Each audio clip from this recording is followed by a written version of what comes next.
네, 수고들 하셨고요. 오후에 살펴볼 하나님의 말씀은 마태복음 24장입니다.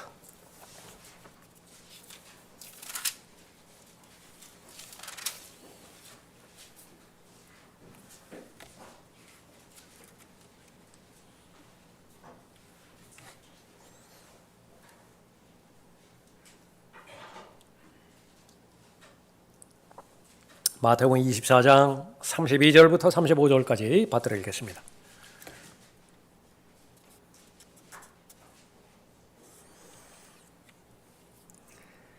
무화과나무의 한 비유를 배우라. 그 가지가 유연해지고 잎이 나오면 여름이 가까운 줄 너희가 아나니, 이와 같이 너희도 이 모든 것을 보면 그 일이 가까이 곧 문들 앞에 이른 줄 알라. 진실로 내가 너희에게 말하노니 이 세대가 지나가기 전에 이 모든 일들이 이루어지리라. 하늘과 땅은 없어져도 내 말들은 결코 없어지지 아니하리라. 무화과나무의 비유를 배우라는 제목으로 말씀드리겠습니다. 예수님께서는 비유를 많이 말씀하셨습니다.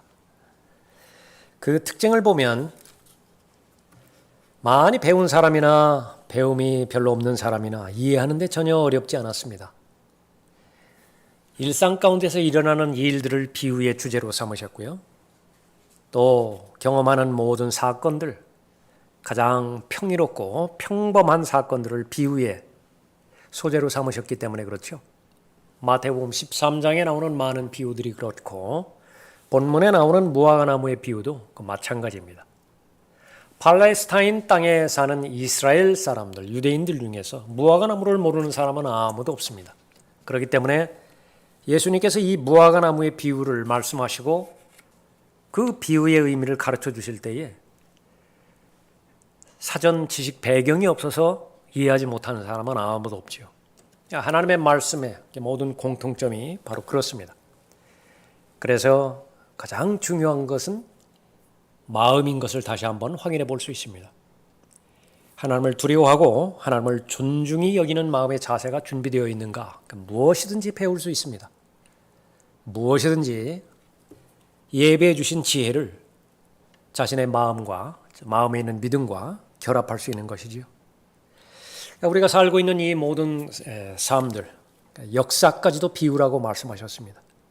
그렇기 때문에 여러분이 성경을 더 깊이 알아가면 알아갈수록 주변에서 일어나는 일들, 예를 들자면 전 세계적으로 문제가 되는 전염병 코로나라든지 경제적으로 계속 위축되어지는 그런 일들이라든지 아니면은 계속해서 하루마다 반복되어지는 해와 달, 천체의 그 궤도라든지 그러니까 이런 모든 부분들을 통해서 그것이 비유라고 말씀해 주셨는데 실체가 무엇이냐 성경을 통해서 잘 알 수 있는 것이죠. 삶의 경험도 마찬가지입니다. 매일매일마다 많은 사람들 만나게 되어지고 많은 결정들을 내리고요. 거기에 대해서 실패를 통해서 교훈을 얻기도 하고 성공을 통해서 또 더 하나님을 신뢰하기도 하고 많은 배우는 것들 그런 것들이 모두 예수 그리스도께 초점이 맞춰지게 되겠죠. 여러 가지 다양한 모습들을 통해서 배우는 것입니다. 예수 그리스도를 배우는 것이에요. 그 교과서가 하나님의 진리의 말씀인 진리의 성경, 하나님의 말씀인 것이지요. 자, 오늘 무화과나무의 비유를 배우라 말씀하고 있습니다. 세 가지로 살펴보죠. 무엇을 배울 것인가? 무화과나무는 첫째로 자기 의의를 나타낸다는 사실을 아는 것입니다. 무화과나무의 한 비유를 배우라. 그 가지가 유연해지고 잎이 나오면 여름이 가까운 줄 너희가 아나니 이와 같이 너희도 이 모든 것을 보면 그 일이 가까이 곧 문들 앞에 이른 줄 알라. 무화과나무, 에덴 동산에 있었던 나무였죠. 자기 의의를 나타내는 나무였습니다. 오전에도 살펴봤지만 첫 번째 사람이 하나님 앞에 범죄했을 때 죄를 가리고자 부끄러움을 가리고자 제일 먼저 손을 뻗쳤던 것이 무화과나무 잎사귀였습니다. 자기 의의를 통해서 자기 노력과 자기 행위를 통해서 죄를 가려보려고 하는 그런 심산이었었죠. 예수님께서 유일하게 나무를 저주하신 나무가 바로 무화과나무였습니다. 저주받은 원인은 열매 없는 채로 잎사귀만 무성했기 때문에 그렇습니다. 차라리 잎사귀라도 없었더라고 한다면 저주의 대상은 아니었을 것입니다. 주께서 아침에 그 도성으로 돌아오실 때에 시장하셔서 길가에 있는 한 그루의 무화과 나무를 보시고 그 나무에 가셨으나 잎사귀 외에는 아무것도 찾지 못하시죠. 잎사귀는 먹을 수 있는 대상이 아니에요. 그 나무를 향하여 말씀하시기를 이제부터 내게서 영원히 열매가 맺히지 못할 것이라고 하시니 그 무화과 나무가 곧 말라 버리더라. 누가복음 13장 6절 이후에서는 좋은 포도원에 또 무화과 나무를 한 그루 심은 주인이 나오죠. 기대했습니다. 예수님께서 무화과 나무를 보시고서 열매가 있을 것이라고 기대했던 것처럼 열매 맺기를 기대하고 무화과 나무를 심었던 것이지요. 1년 기다렸고 2년 기다렸고 이제 3년째 다가옵니다. 그러나 그 인내의 그 마지막에 와서 결심을 합니다. 보라, 이 3년 동안 내가 와서 이 무화과 나무에서 열매를 찾으나 얻지 못하리니 잘라버리라. 어찌하여 쓸데없이 땅만 버리느냐. 우리로 적용하게 된다고 한다면 하나님께서 부여해 주시는 기회일 것이에요. 실제로 우리의 삶이 소중하다라고 하는 이유는 시간이 우리에게 주어졌다라고 하는 것인데 그 물리적인 시간 가운데서 의미를 찾기 위해서는 바로 내가 하나님과 관련된 사건들, 하나님을 영화롭게 해드리고 하나님으로부터 쓰임받는 하나님께서 사용하시는 그 사건, 그것이 얼마나 되는 것인가 포착하는 것이지요. 그 기회를 잃어버렸을 때에 촛대를 옮겨버리시겠다 그렇게 말씀하시기도 하고요. 누가복음 13장에서는 대체시키는 것입니다. 다른 나무로 그 대체시키는 것이에요. 그것이 바로 구원받은 하나님의 자녀에게 있어서는 가장 큰 비극이죠. 어찌하여 쓸데없이 땅만 버리느냐. 그때로 보면 너희가 마땅히 선생들이 되어 있어야 될 터인데 하나님께서 기대하는 것이 있죠. 무엇을 기대하시는 것입니까? 부지런히 듣기를 기대하세요. 들을 수 있는 기회를 찾아 구하는 것, 그것은 현명한 삶의 시작입니다. 내가 하나님의 말씀과 하나님의 진리를 들을 수 있는 기회를 얻어야 돼요. 시대가 아무리 변한다 하더라도, 인터넷이 아무리 발전했다 하더라도요, 믿음이 형성되어지는 가장 기본적인 것은 들음에서 나오는 것입니다. 그것도 사람의 말을 들어야 돼요. 사람의 말을 듣는 것입니다. 듣지 않고서는 형성될 믿음이 없기 때문에 그렇죠. 하나님의 진리의 말씀을 듣고 믿음이 잘 형성되어지길 바랍니다. 믿음이라고 하는 것은 언제 완성이 되어지는 것이냐? 믿음이 완성되어지는 때는요, 내가 들은 진리의 말씀을 다른 사람의 말이 아닌 나의 언어로, 거기는 내 정서가 담겨져 있겠죠. 내 성향이 담겨져 있겠죠. 내 열망과 열정이 담겨져 있겠죠. 그 말에는 나의 말로 다른 사람에게 전달해 줄 때입니다. 동의하십니까? 그때 이제 완성이 되는 거예요. 그 완성이 되어지는 믿음을 향해서 그 믿음을 이루기까지 계속 우리는 노력하는 것입니다. 부지런히 들어야 되고요. 부지런히 그 하나님의 말씀을 정연해야 됩니다. 체계화시켜야 되는 거예요. 그렇게 해서 나의 말로, 다시 말하면 나의 확신이 거기에 포함이 되는 것이죠. 나의 확신이 담겨진 나의 말로 다른 사람에게 전달해 줄 때 그 믿음은 완성이 되어지는 것입니다. 하나님께서 그것을 말씀하고 있는 것입니다. 그때로 보면 너희가 마땅히 선생들이 되었어야 할 터인데, 이만큼 들었다고 한다면 들은 것을 내가 말할 수 있어야 되죠. 거기에는 지혜가 필요합니다. 거기에 가로막고 있는 난관이 있다고 한다면 그 난관을 극복할 수 있는 용기가 또 필요하겠죠. 하나님께서는 그것을 원하는 것입니다. 그 포도원 지기가 주인에게 대답하여 말하기를 주여 금년만 그대로 두소서. 여러분의 내주하시는 성령께서 하시는 말씀이에요. 금년만 그대로 두소서. 그러면 내가 그 주위를 파고 거름을 주리이다. 만일 열매를 맺으면 좋거니와 맺지 아니하면 그때는 잘라 버리소서라고 하였노라. 예수 그리스도의 재림을 조롱하는 자들이 있습니다. 아무것도 변한 것이 없는데 아직까지도 예수 그리스도의 재림에 대한 하나님의 약속의 말씀을 믿느냐? 정답은 무엇입니까? 하나님의 오래 참으심이세요. 한 사람이라도 더 구원에 이르게 하기 위해서. 구원받은 하나님의 자녀에게 적용한다면 한 번이라도 더 기회를 사서 얻을 수 있도록. 무화과나무, 자기 의를 나타내죠. 이 자기 의를 나타내어지는 이 집단이 있습니다. 종교적인 이스라엘이지요. 무화과나무의 비유는 바로 열매를 맺지 못하는 종교적인 이스라엘을 상징하는 것을 볼 수 있습니다. 에레미야 24장 2절에서 한 광주리에는 처음 익은 무화과 같은 아주 좋은 무화과가 있고 다른 광주리에는 아주 형편없는 무화과가 있어 너무 나빠서 먹을 수가 없더라. 열매의 목적은 먹는 데 있는 것인데 이거 먹을 처지가 안 돼요. 주 이스라엘의 하나님이 이같이 말하노라. 내가 그들의 유익을 위하여 이곳에서 칼데아인들의 땅으로 보낸 유다에 사로잡혀간 자들을 이 좋은 무화과나무들 같이 그렇게 인정하리라. 그들이 먹을 수 없는 나쁜 무화과나무들처럼 그렇게 나쁨으로 주가 분명히 같이 말하노라. 내가 이 땅에 남아있는 유다 왕 시드키야와 그의 고관들과 예루살렘의 잔류자들과 이집트 땅에 거하는 자들을 넘겨주리라. 하나님의 심판인데요. 무화과나무에 비유를 해서 넘겨주어 버리겠다. 먹을 수 없기 때문에 더 이상. 분명한 목적을 가지고 이스라엘을 불러주셨는데 하나님의 부르심에 합당한 삶을 살지 못했어요. 그럴 때는 바로 자신의 역할을 하지 못하는 데서 그치는 것이 아니라 하나님의 이름을 더럽힙니다.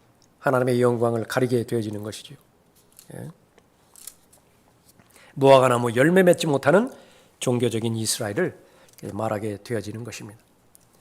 두 번째로 무화과나무의 비유를 배우라. 이스라엘이 한 민족으로서 국가로서 시작할 것이에요. 본문 32절 보십시오. 무화과나무의 한 비유를 배우라. 그 가지가 유연해지고 예수님께서 저주하셨는데 뿌리째 말라버렸죠. 죽은 것에 틀림이 없습니다. 그러나 알고 봤더니 죽지 않았어요.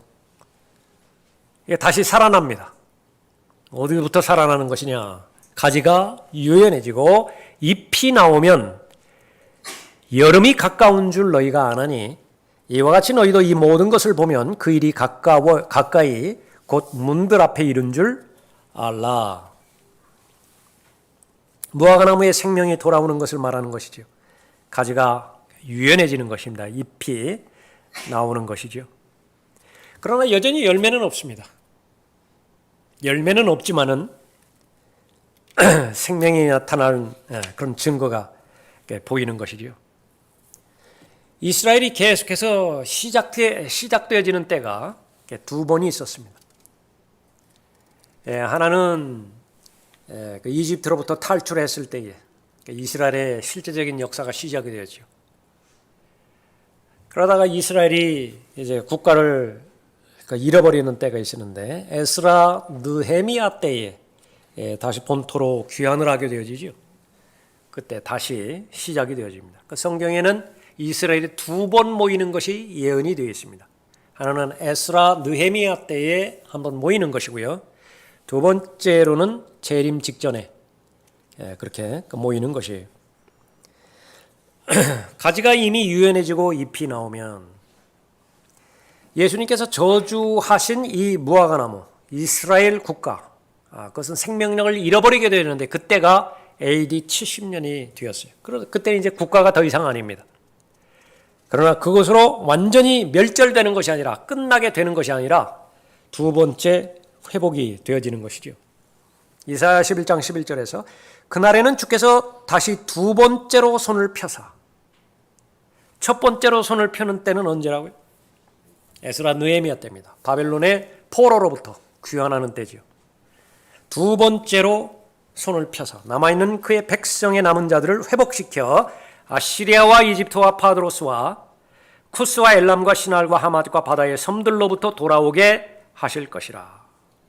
에레미야 3장 18절에서도 그날들의 유다 집이 이스라엘 집과 함께 행하리니 그들이 함께 북쪽 땅에서 나와 내가 너희와 조상에게 유업으로 주었던 땅으로 돌아오리라.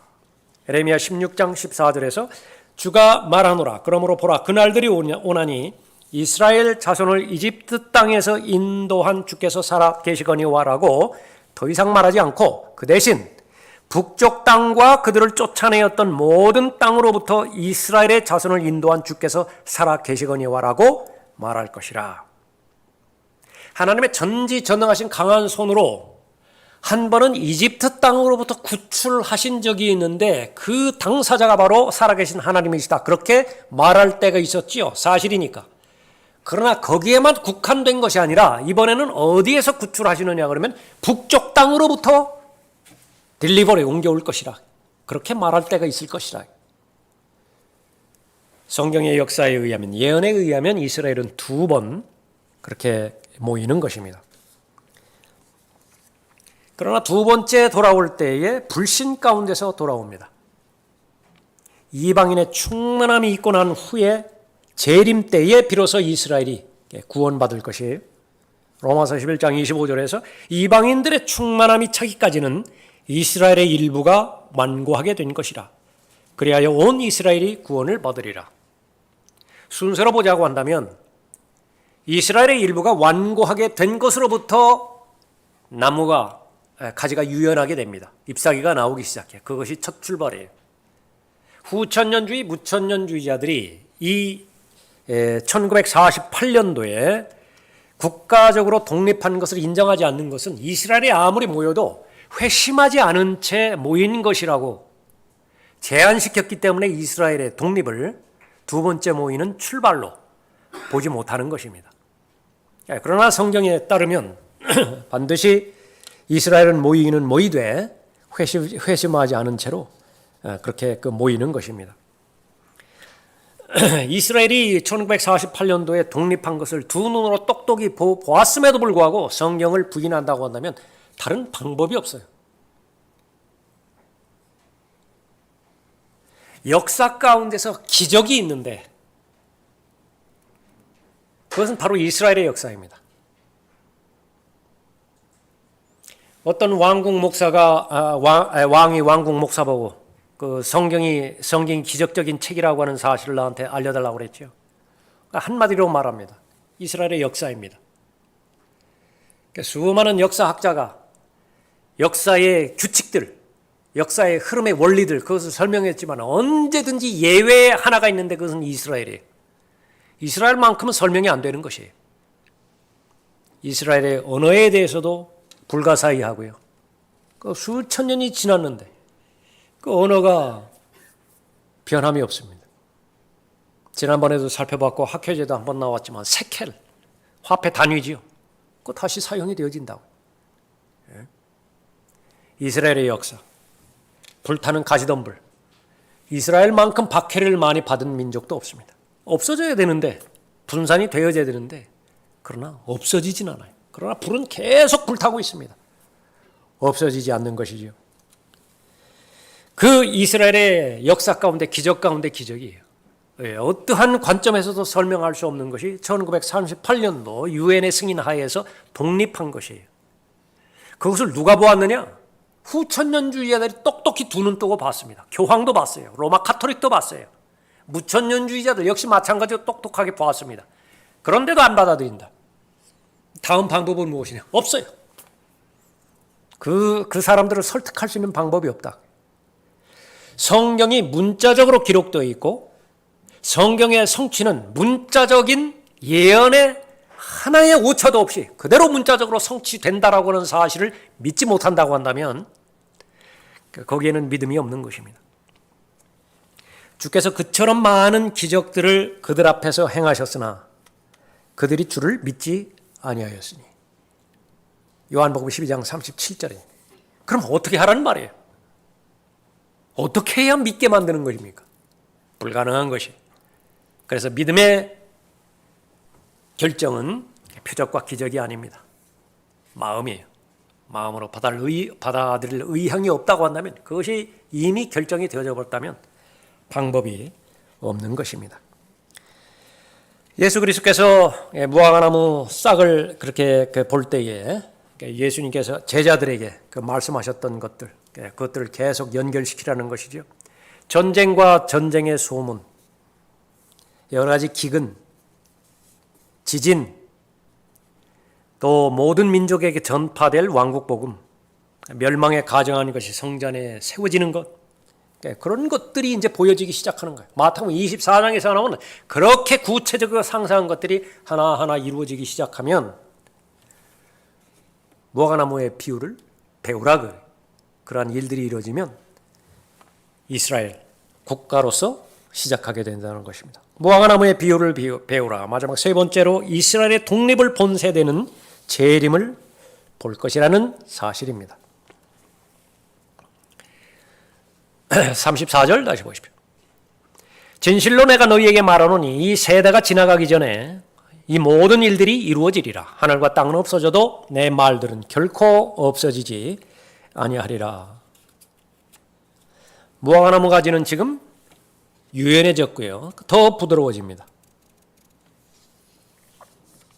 무화과나무의 잎사귀가 나오기 시작하면 유대인들이라고 한다면 그 어떤 무식한 사람도 무지한 사람도 놓칠 수 없는 사실 하나가 있는데 곧 열매 맺는 거예요. 곧 추수의 때입니다. 2달 그 정도만 지나간다고 한다면 이제 열매를 맺게 된다라고 하는 사실입니다. 이 비유를 통해서 솔로몬의 노래 2장 10절에서 기록하고 있습니다. 나의 사랑하는 이가 내게 일러 말하기를 나의 사랑 나의 어여쁜 자야 일어나 떠나자. 휴거입니다. 휴거. 나의 사랑하는 자, 그리스도의 몸된 교회, 예수 그리스도께서 공중으로 데리기 위해서 오시죠. 그때가 되면 이제 일어나라고 하는 것입니다. 떠나자. 어디를 떠난 것입니까?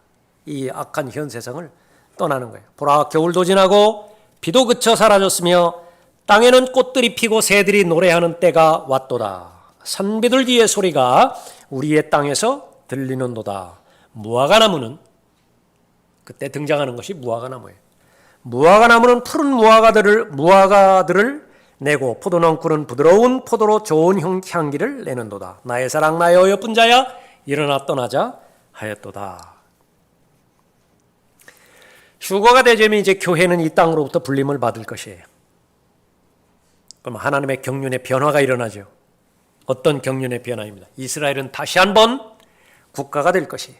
As a nation. 그 한 국가로서 열매를 맺을 것입니다.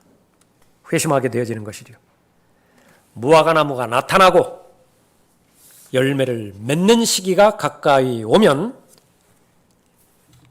주의하라. 유념하라.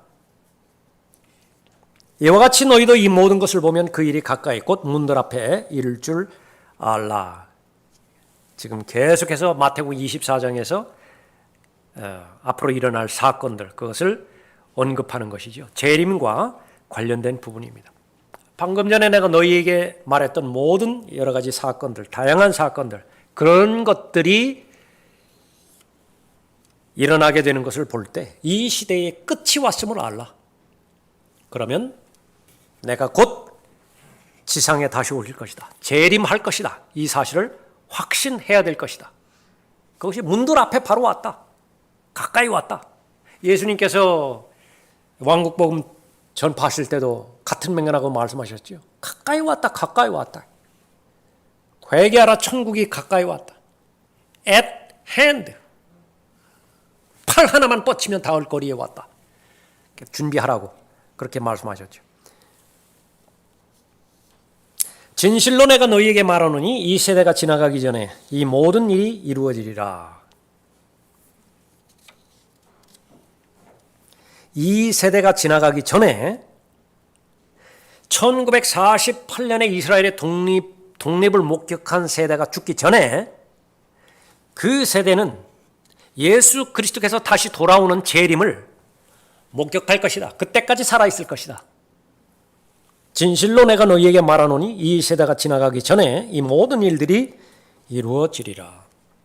성경에서 말하는 여러 세대가 있음을 한번 살펴봤었죠. 제일 짧은 세대는 그리스도의 생애인 33년입니다. 그렇다고 한다면 재림은 1981년도에 일어났어야 됐어요. 해당되지 않죠. 마태복음 1장 17절에 따르면 한 세대가 42년이에요. 그렇게 된다면 1990년도에 재림이 이루어져야 됩니다. 이것도 맞지 않죠. 시편 90편 10절에 의하면 한 세대가 80년이 되기도 합니다. 70년, 80년 둘 나오죠. 80년이라고 한다면 재림의 때는 2028년이 돼요. 감안해야 될 것은 재림 바로 직전에 7년이 놓여 있다는 사실입니다. 창세기 15장 13절의 기준에 의하면 한 세대는 100년이죠. 그렇다고 한다면 늦어도 2048년까지는 예수 그리스도의 재림이 이루어지는 것입니다. 그러나 이것은 마지노선이고요. 그 전에 얼마든지 재림이 일어날 수 있는 것이지요.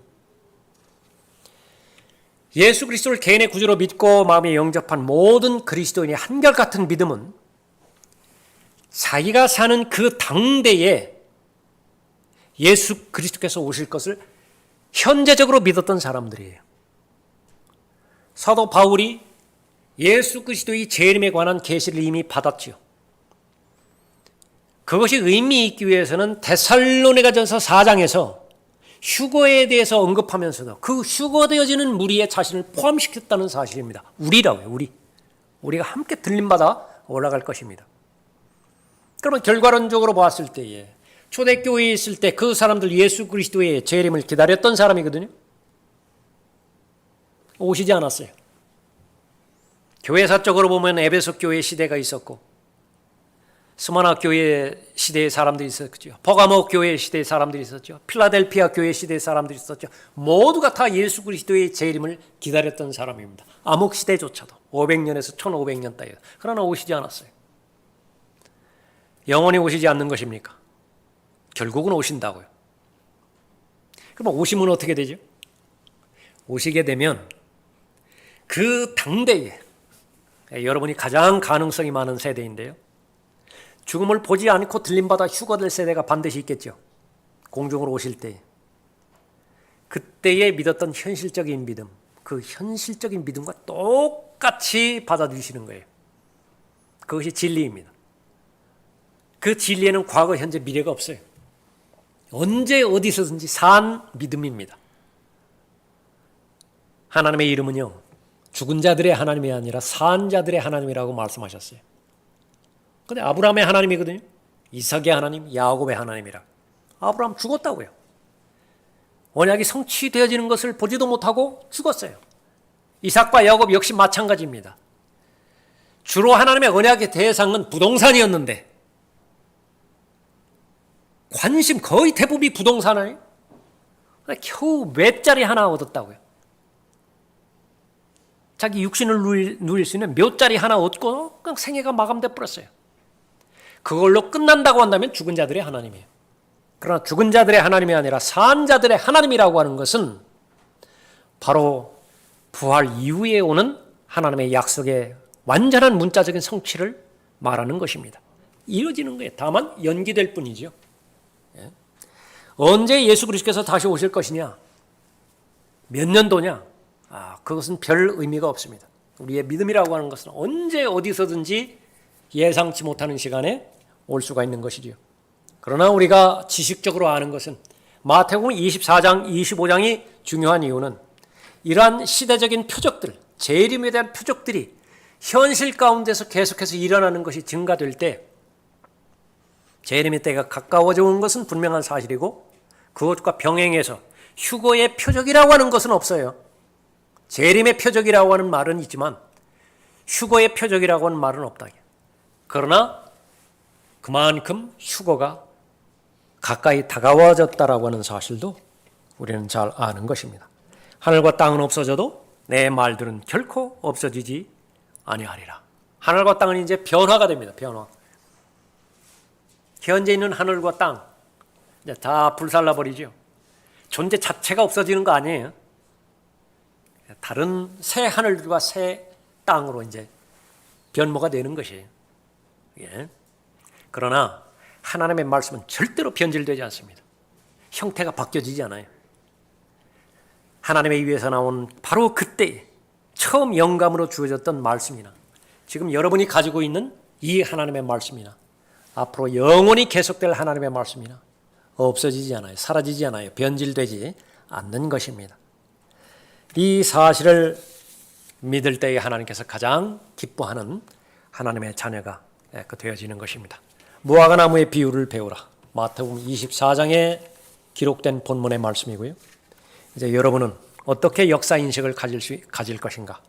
하나님께서 배우기 원하는 여러분의 믿음의 분량에 따라서 여러분의 믿음을 소유하는 하나님께서 원하시는 그 목적이 있겠죠. 여러분의 믿음의 분량에 맞춰서 배워야 됩니다. 잘 배워야 되는 거예요. 이 세상은 언제나 이 상태로 영원히 존속되지 않습니다. 하나님의 말씀대로 1948년도가 기준이 되어서 가지가 유연해지는 것이 역사적인 사건 가운데서 발견되어졌다고 한다면 이방인의 때는 결국 끝나게 될 것이고요. 유대인은 다시 회복될 것입니다. 시온에서 구원이 이루어질 것입니다. 그 역사의 한복판에서 성경대로 믿는 그리스도인이 하나님의 말씀을 믿음과 실행의 최종 권위로 받아들이고 있는데 과연 어떠한 관점에서 이 세상을 바라보는 것이냐. 성경적 관점에서 이 세상을 바라본다고 한다면 여러분보다 더 복받은 사람은 없는 것입니다. 다 같이 일어나시겠습니다.